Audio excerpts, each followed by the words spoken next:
Haleluya, Mungu akubariki sana. Roho Mtakatifu tunakualika tufundishe neno lako katika jina la Yesu. Amina. Leo tunaingia kipengele cha 4, Yesu Kristo ni nani? Bwana Yesu ni mwana kondoo wa Mungu. Habari hiyo tunaipata katika Yohana Mtakatifu sura ya 1 mstari wa 29. Yohana Mbatizaji alipomwona Yesu anakuja, alimshuhudia akasema, tazama mwana kondoo wa Mungu aichukuaye dhambi ya ulimwengu. Siku ya leo Ijumaa Kuu tunakumbuka mateso na kifo cha Bwana wetu Yesu Kristo pale msalabani. Mungu alimtoa awe mwana kondoo ambaye alichinjwa mara moja tu ili sisi tuwe huru. Katika Agano la Kale kuhani alikuwa kila mwaka mara moja akiingia kutoa dhabihu kwa ajili ya dhambi za watu wote. Ilikuwa ni kila mwaka mara moja. Lakini katika Agano Jipya ambalo Mungu mwenyewe amesema kwamba ni agano lililo bora zaidi, Mungu alimtoa Bwana Yesu kama mwana kondoo mara moja tu, akafa pale msalabani kwa ajili ya dhambi zetu.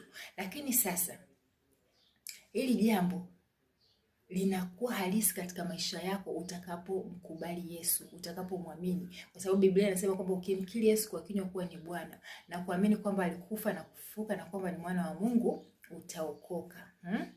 Kwa hiyo ina maana kwamba Yesu amekwisha kutolewa kama tunavyoona katika hili andiko Yohana 3:16. Yesu amekwisha kutolewa. Mungu alipenda ulimwengu hata akamtoa mwanawe pekee ili kila muaminie asipotee bali awe na uzima.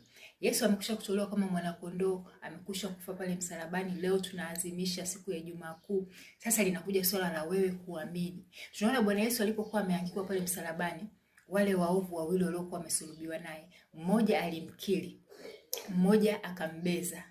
Yule aliyemkiri Bwana Yesu alimwambia kwamba leo hii utakuwa na mimi paradiso. Lakini kwa yule aliyembeza hatujasikia kitu chochote kikiongelewa pale.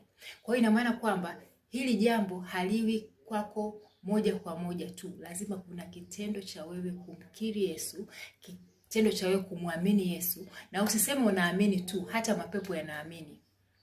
Lazima uamini na kuchukua hatua ya toba. Toba ya kweli ukimaanisha kuacha. Toba ya kweli ukimaanisha kuacha na kuishi maisha mapya katika Kristo Yesu. Amina. Bariki.